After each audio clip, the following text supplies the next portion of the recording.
Welcome to Kenton Teaches. Enjoy the video. You begin by opening the sheet and selecting the exact cells you need to lock. Don't overselect. Once selected, right-click and choose Protect Range, then give that range a clear name so you remember its purpose. You're doing this now because protection attaches to ranges, not arbitrary notes.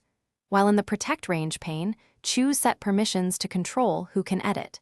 Make sure the range is identified before moving on. This prevents accidental lock of other data.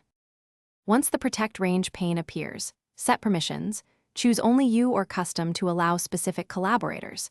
You can also allow editors to edit certain cells by adding exceptions.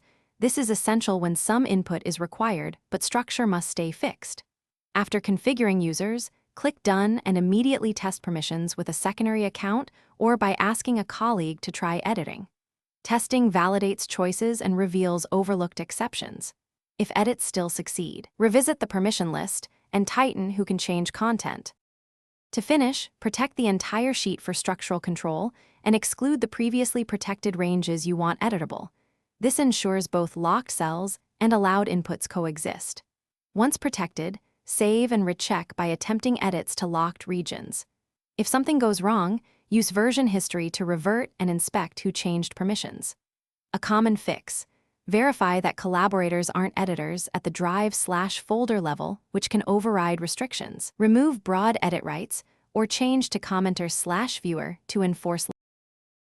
Thanks for watching. Please subscribe if this video was helpful.